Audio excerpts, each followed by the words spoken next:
국영수 다 써야 되나? 한국어랑? 일단 오늘 두 가지로 나눠서 좀 설명할 건데 6월 평가원에 대한 전반적인 얘기하고 그 다음에 언어와 매체에서 좀 봐야 될 문제들을 보도록 하겠습니다. 선생님이 좀 프린트 첫 번째 걸 잠깐 보시면 이렇게 되어 있습니다. 2025학년도 6월 평가원이 끝났는데요. 지금 예상되기로는 국어가 1등급 컷이 화작이 한 88에서 89. 이게 왜 그러냐면은 이제 간단하게 설명하면 이런 거예요. 공통 과목이 있어요. 선택 과목이 있어요. 공통에서 몇 점이냐, 선택에서 몇 점이냐에 따라서 등급 컷이 달라져요. 원래 알았죠? 왜 그러냐면은 공통 과목에다가 가산점을 부여할 수도 있고 선택 과목에 가산점을 부여할 수도 있거든요. 근데 이 가산점은 두 가지로 부여됩니다. 하나는 뭐냐면 얘가 실제로 얼마나 잘하나, 실력의 문제, 실력이 높은 사람에게 가산점이 올라갈 수 있도록, 그 다음에 난도가 어려울수록 가산점이 부여될 수 있도록 이렇게 돼 있어요. 그러다 보니까 부여되는 가산점이 다르다 보니까 어떤 날 똑같은 88점이어도 1등급 뜨기도 하고 2등급 뜨기도 하는 거야. 내가 어느 쪽에 더 많이 맞았냐에 따라서 등급이 달라질 수 있다는 거지. 그렇지? 무슨 얘기지? 그래서 이런 생각 좀 해봐야 되는데 뭐냐면 이런 거야. 잘 봐. 지금 언매하고 화작하고 보면 언매를 선택한 애들이 1등급 컷이 더 낮아요. 85, 86. 그 다음 화작이 88, 89거든. 이해됐지? 그러니까는 대충 보면 3.2점 정도 차이가 나는데 이 3.2점의 차이가 어느 쪽에 가산점이 붙었냐면 언매 선택자의 가산점이 붙었단 말이야. 언매 선택자의 가산점이 붙은 이유는 하나는 언매 선택자들의 공통과목 점수가 높아서요. 알았지? 점수가 높은 쪽에 가산점이 붙기 때문에. 그렇지? 두 번째는 뭐냐면 언매 선택자하고 화작 선택자의 정답률을 봐서 정답률이 높을수록 시험이 쉬웠으니까 정답률이 낮을수록 가산점이 붙거든. 언매와 가산점이 붙는다는 거지 지금 현재. 이해됐니? 그래서 언매 선택자의 점수가 높다. 근데 잠깐 보면 작년도에 그 6월 평가원에는 어떻게 나냐면 97, 92였어. 그러니까 어려워졌죠. 근데 작년 수능이 역대급 불수능이었는데 88, 84였거든. 그러니까 이번 6월 평가원 시험은 사실은 역대급 불수능이라고 불렀던 작년 수능 수준에 나온 거야. 이해됐지? 그러면 예상은 9월 평가원은 쉬워질 것으로 생각이 되고 수능은 다시 어려워질 것으로 이렇게 예상이 됩니다. 그래서 어려운 수능에 대한 대비가 좀 되어야 되지 않을까 이런 생각을 개인적으로 해봅니다. 그럼 왜 어려워졌느냐? 정답률만 보면 가장 어려웠던 문제가 문법에서 나왔는데 그게 정답률이 27% 정도 나왔거든. 근데 사실 이 문제가 엄청 어려웠다기보다 까다로웠어. 그러니까 우리가 이 지문을 읽고 풀기가 어렵다라는 느낌보다는 약간 까다로웠어. 고려해야 될 사항이 많아가지고 그랬거든. 그래서 그런 걸 고려하면 어떻게 생각이 되냐면 제 생각에는 지금 킬러는 확실히 없어졌어. 근데 준킬러가 많아졌어. 그러니까 시간을 많이 잡아먹어. 그렇지? 그 다음 작년 수능하고 이번 6월 평가원의 차이는 뭐냐면 작년엔 문학이 어려웠거든? 근데 이번엔 독서가 어려웠어. 약간 차이가 나는 거야 그게. 그 다음에 EBS 반영 연계율은 50%로 늘었어. 그래서 EBS는 꼭 하고 가야 될 것으로 보인다. 문학은 특히. 그래서 문학이 쉬워졌으면 EBS만 잘하면 문학을 빨리 풀 수 있고 잘 맞을 수 있는 상황이 올 것 같거든. 그래서 개인적으로는 EBS 문화 선생님이 그 링크 올려놨잖니 꼭 다 봐야 됩니다. 그렇지? 작품 감상도 할 수 있도록 하세요. 그 다음에 좀 주목해야 될 것이 올해 재수생이 10,000명가량 늘었어. 6월 평가원에만. 그리고 6월 평가원 이후에 9월 평가원에 추가되는 재수생과 수능에 추가되는 재수생이 더 많거든. 그러면은 인원이 지금 작년보다도 늘었단 말이에요. 응시생 자체가. 그래서 올해 조금 쉽지 않을 것 같다. 다만 이제 의대 정원이 한 1,400명에서 500명 늘었기 때문에 이과에서 약간 문과로 넘어가는 애들이 줄어들 것 같고 이과 내에 이제 정원이 늘었기 때문에 이제 들어갈 수 있는 영역대는 좀 많아졌다 이런 생각이 들고 지금 현재 조사된 걸로 보면 2011년도 이후에 역대 최대 재수생수야. 그렇지? 그래서 그다음 이제 지금 현재가 그래서 47만 4천 명이 봤는데 재수생이 8만 8천 명이었다.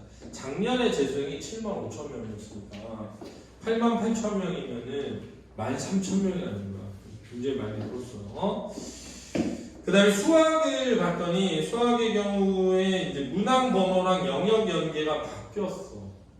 그래서 몇 번은 어디에서 나오고 몇 번은 어디에서 나오고가 틀어졌어요. 체감 난도가 상승했고, 그 다음에 수학이 미적이 작년 수능이 84, 기하 88, 학공 94였는데 이번에 지금 미적 78, 79, 기하 8을 11, 학공 85로 예상되고 영어가 작년 1등급 4.7%거든. 이번에 재학생은 1%가 안 된대. 재수생 포함해야 1.5% 정도면 90점 넘겼다. 근데 왜 그렇게 되고 있느냐, 영어가 이걸 좀 잘 이해해야 되는데, 특히 뭐냐면 여러분들 말고 다음 애들은 내신이 5등급제를 바뀌면서 1등급이 지금 그 성균관대학교에 입학하는 애들까지가 다 올인일 것으로 1.0 내신.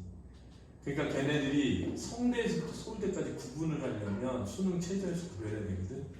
수능 최저에서 구별해야 되는데 영어가 1등급이 막 4%가 넘어가잖아. 그럼 4%만 해도 40만 명일 때 생각해봐.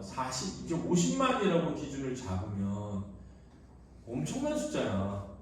그지? 그러니까 사실은 이게 1%로 줄여놔야 거기서 변별력이 생기기 때문에 수능이 어려워질 것으로 지금 추측하고 있는 거야. 그렇지? 그래서 대통령은 니네 필요 없애. 그리고 너무 교과서 외의 거 내지 마. 니네 카르텔 아니야? 이랬는데 더 어려워졌어. 킬러는 없어졌긴 했는데. 그래서 그 준비가 좀 잘 필요할 것 같아요. 그 다음에 부평은 쉬워지고 수능 어려워질 텐데 그럼 뭐가 제일 중요할까? 지금 대부분 1등급 나오다가 안 나온 애들은 대부분 시간 관리에 실패했어. 그래서 시간 관리에서 문제를 푸는 게 되게 중요하다. 근데 내가 누차 얘기하지만 얘네 모의고사 풀 때 항상 그러잖아. 내가 주어진 시간 80분 안에 전체 문제를 푼다 이런 식으로 하지 말고 우리 이제 부평 보기 한 3주 전에 다시 할 텐데 수능 보기 전에는 쭉 할 건데 그럴 때 있잖아. 그렇게 하면 안 돼. 한 지문당 시간 관리를 해야 돼. 그렇지? 근데 선생님 같은 경우는 두 지문당 15분으로 시간 관리를 하거든. 두 지문당 15분. 그러니까 예를 들면은 이제 비문학이다. 그럼 비문학은 네 지문이 나오잖아. 하나는 독서 3번까지는 짧은 게 있고 하나는 긴 게 있잖아. 그럼 이번에 예를 들면 마지막 지문이 길잖아. 가나형 지문이니까. 그러면 맨 첫 번째 지문하고 가나 지문을 15분 안에 풀어야 돼. 그리고 두 번째, 세 번째 지문을 15분 안에 푼단 말이야. 그 다음에 운문 하나, 3문 하나를 15분 안에 풀어. 운문 하나, 3문 하나를 15분 안에 풀어. 그러면 15분이면 30분, 15분, 30분이잖아. 그리고 언매를 12분에서 15분 안에 푼단 말이야. 그러면은 이제 그게 15분 남는 컷이야. 그게 되게 많이 남은 것 같아. 80분이잖아. 그러면은 독서에서 30분, 문학에서 30분 그렇게 하면 60분이야. 근데 이제 이런 거지. 내가 문학에서 그러니까 봐봐. 지금 문학이 있고 언매가 있고 독서가 4지문이잖아. 1, 2, 3, 4 지금 이번에는 보면 이게 독서론이고 얘가 가나형이란 말이야. 괜찮니? 그 다음에 이제 문학이 있어. 문학이 현대시, 현대소설, 고전시, 고전소설 이렇게 대략적으로 이렇게 나뉘거든. 이렇게. 그러면 이제 선생님이 어떻게 푸냐면은 선생님은 얘를 먼저 풀어. 언매를 푸는데 무조건 15분 이내에 푸는 거야. 그리고 모르면 별표 치고 넘어가. 무조건 15분이네. 보통 어떻게 되냐면 12분 정도에서 끝나거든. 생 같은 경우는 이게 정리가 돼 있기 때문에. 그럼 이제 그 다음에 문학을 가거든. 문학은. 그러면 예를 들면 현대시험대소설 풀어. 현대시험대소설 풀 때 기본적으로 15분 이내에 풀어야 되는데 보통 한 3분 정도에 끝나는 것 같아. 그러면 고전식 고전소설 풀어. 보통 15분 이내에 풀어야 되는데 한 12분 정도에 푸는 것 같아. 그러면 25분 나오거든. 이렇게. 그러면 얘하고 얘를 해서 15분, 얘하고 얘를 해서 15분, 이렇게 하면 30분이거든. 그럼 어려운 문제는 그냥 별표 치고 넘어가. 그럼 원래 여기서 20분이 되니까 8분을 남긴 거고, 여기에서 5분을 남겨. 그러면 13분이 남거든. 막히게 하는데 한 3분 걸린다고 치고 10분 정도는 내가 안 풀었던 문제들을 쭉 다시 풀면서 찍어가는 거야. 그럼 엄매에서 예를 들면 한 문제에서 2문제 정도 넘긴다고 치고 어차피 독서는 다시 풀기 어려우니까 문항에서 1문제에서 2문제 정도 남기면 검토해서 풀 수 있다 이거지.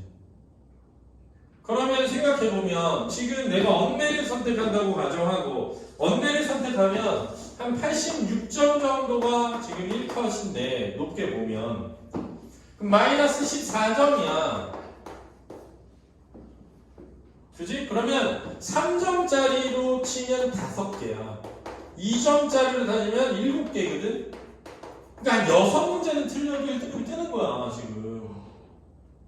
그럼 여기에서 2문제 남기고 여기서 2문제 남겼다고 치고 여기서 3문제 틀렸다고 쳐도 7문제야 이게. 7문제라고. 그러니까 나 항상 하는 얘기가 뭐냐면 이거는 약간 점수를 획득하기 위한 전략 싸움인데 니네 이번에 70점대 맞은 사람 생각해. 70점 맞은 사람 3점짜리 10개 틀린 거잖아. 3점짜리 다 틀려야 되는 거야. 니네 3점짜리 아무것도 안 풀고 풀어봐. 그 나머지 2점짜리라고 2점짜리만 다 맞아봐. 그럼 10점이야.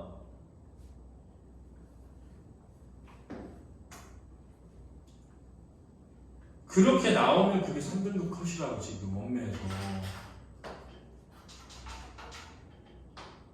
근데 뭘 시간을 못 관리해가지고 60점짜리라고 말이 되냐고. 말이 안 되는 거지. 그러니까 내가 누차 얘기하다 니네한테 야 수능은 시간과 싸움이기 때문에 시간 관리 못하면 망한다. 붙들고 늘어지지 말라니까. 그래서 풀어서 맞았어? 다? 풀어서 맞았냐고. 야 다 맞았어. 한 질문 내가 못 풀고 다 맞았다고 칠게. 한 질문 못 풀면 거기에 3점짜리 하나고 2점짜리 4개야. 많아야. 그럼 8점이잖아. 3점짜리 하면 11점이야. 그럼 89점이야. 1등 나왔겠네. 푼 것도 다 못 맞았는데 뭐하러 그걸 시간을 다 들어가지고 푸냐고. 어차피 풀어도 틀릴 텐데 몇 번을 말해 알아들어. 야 넘어가라. 알았어? 별표 치고. 그래야 시간을 못 남기면 안 되는 거야. 망하는 거야 그냥. 1교시 딱 끝났는데 한 질문 못 풀었어. 그러면 보나마나 수능 망한 건데 수학이 문제 풀겠니? 2교시 3교시가? 알았지?